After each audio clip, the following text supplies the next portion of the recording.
Hi friends, welcome back to the channel Telangana super kids. వారణాసిలో కొన్ని ముఖ్యమైన వీడియోస్ విజువల్ షేర్ చేస్తానని చెప్పాను కదండి. వారణాసిలో ముఖ్యంగా చూడాల్సిన 2 ఘాట్లు ఉన్నాయండి. మణికర్ణిక ఘాట్, హరిశ్చంద్ర ఘాట్. మణికర్ణిక దీని గురించి అందరికీ తెలిసే ఉంటుంది. పార్వతీదేవి చెవి దిద్దులోని మణి శివుని చేతుకున్న కంకణం ఇక్కడ గుప్తంగా దానం చేశారట. అందుకే ఈ ఘాట్ పేరు మణికర్ణిక అని వచ్చిందని నాకు తెలిసిన స్టోరీ అండి. మణికర్ణిక ఘాట్ గురించి ఎవరికైనా పూర్తి వివరాలు తెలిస్తే కామెంట్ రూపంలో మెన్షన్ చేస్తే నాకు తెలుసుకోవాలని ఉంది. నాకు తెలిసిన వివరాలు అయితే షేర్ చేస్తున్నాను. ఏదైనా తప్పులుంటే క్షమించండి. మణికర్ణిక ఘాట్ ఇది ముక్తికి మార్గం.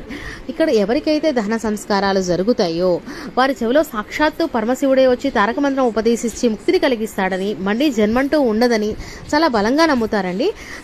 కాశీలోని ముక్తి భవన్లో చాలా మంది చివరి దశలో అక్కడికి వచ్చి ఉండి అక్కడే చనిపోయి మణికర్ణిక ఘాట్లో దహన సంస్కారాలు జరగాలని, ముక్తిని పొందాలని చాలా బలంగా కోరుకుంటారంట. మణికర్ణిక ఘాట్ గురించి నాకు తెలిసిన ఇంకొక విషయం ఏమిటంటే, మధ్యాహ్నం 12 గంటల సమయంలో శివుడు, పార్వతి సకల దేవతలు వచ్చి అక్కడ గంగలో స్నానం చేస్తారని చెప్పి చాలా బలంగా నమ్ముతారు.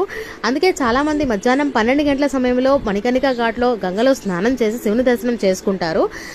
మేము అలాగే చేశాము. ఇదండి మణికర్ణిక ఘాట్ గురించి నాకు తెలిసిన వివరాలు. మీకు తెలిసిన వివరాలు ఏమైనా ఉంటే షేర్ చేయండి. ఈ వీడియో కనుక నచ్చితే please like, share and subscribe to our channel. Thank you so much.